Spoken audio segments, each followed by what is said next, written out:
नमस्कार, मैं सरिता यादव। आप देख रहे हैं लाइव न्यूज नाउ। आज हमारे बीच मौजूद है राष्ट्रीय श्री राम सेना के राष्ट्रीय अध्यक्ष ललित सिंह राठौर, जो अपने सेवा कार्य के लिए देश दुनिया में परिचय का मोहताज नहीं है, सेवा कार्यों से जाने जाते हैं। तो सर, आप एक बार हमारे दर्शकों को अपने बारे में संक्षिप्त परिचय दीजिए। बिल्कुल, मेरा नाम ललित सिंह राठौर है और बहुत बहुत धन्यवाद लाइव न्यूज नाउ चैनल का, जो आपने मुझे यहाँ बुलाया। जी सर, आपका बहुत बहुत स्वागत है, आप हमारे स्टूडियो में आए। और हमारा जो संगठन है राष्ट्रीय श्री राम सेना, उसकी स्थापना 11 अप्रैल 2021 को हुई थी और आज ये हिंदुस्तान के 11 राज्यों में है। और ये संगठन सिर्फ सेवा कार्यों के लिए जाना जाता है।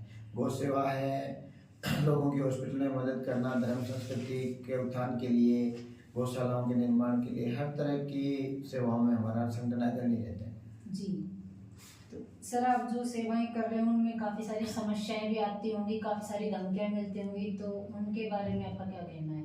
जब आदमी एक संगठन चलाए, चाहे कोई व्यापार करे या सारे सेवा के कार्य हैं जी, तो संगठन चलाना और वो भी सनातन के लिए काम करना जी, इस हिंदुस्तान में बड़ी विपत्तियों और आपदाओं का सामना करना पड़ता है। तो हम जिस तरह की सेवाएं करते हैं उनमें जैसे गौ तस्करी होती है, उनको रोकते हैं तो हमारा तस्करों का सामना होता है, उनके पास हथियार होते हैं, फायरिंग होती है तो उनमें जान जाने का भी खतरा रहता है। कई बार हम ऐसे मुद्दों पे काम करते हैं जो धार्मिक गतिविधियां देश में गलत हो जाती है, बहन बेटियों को के साथ उनको आपने देखो सूटकेस में पैक कर दिया जाता है, श्रद्धा निर्भया जैसे कांड होते हैं। हम उन पे बोलते हैं, उन लड़कियों के समर्थन में, सनातन धर्म के अनुयायियों के समर्थन में आते हैं तो बहुत बार धमकियां भी आती है और उनका हम सामना भी करते हैं। जी जी, तो सर, आपने ये राष्ट्रीय श्री राम सेना की शुरुआत कैसे करी और क्यों करी? इसके पीछे आपका क्या उद्देश्य है?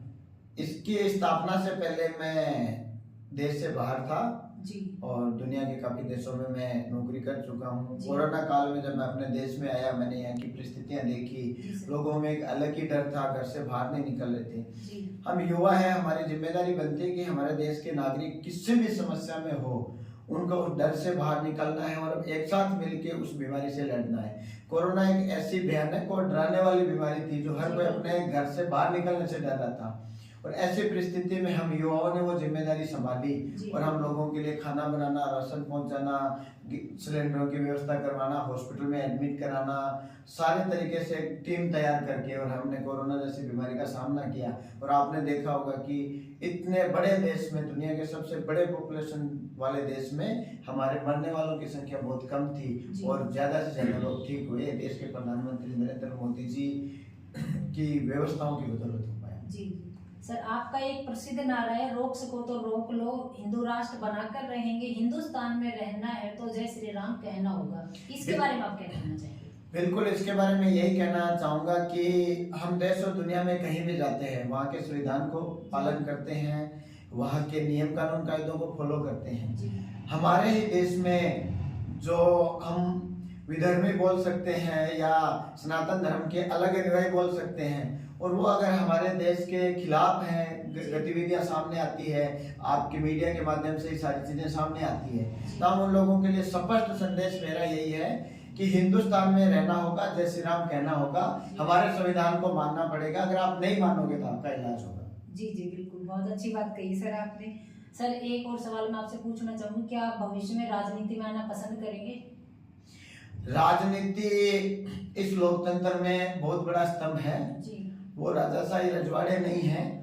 लोकतंत्र की व्यवस्था को चलाने के लिए राजनीति बहुत जरूरी है और जिस तरह की सेवाएं हमारा संगठन कर रहा है, इसके बावजूद भी अगर जरूरत पड़ी कि राजनीति के जरिए हम दुगनी ताकत से सेवा कर सकते हैं तो मैं 100% राजनीति में आऊंगा और अपने देश और अपने देश के लोगों के लिए, अपनी भारत माता के लिए, गौ माता के लिए और अपने लोग धर्म संस्कृति की रक्षा के लिए मैं 100% राजनीति में आऊंगा और चुनाव लड़ूंगा।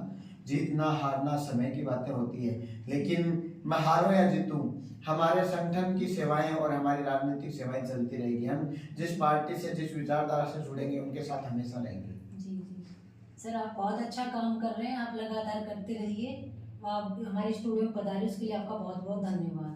धन्यवाद जी।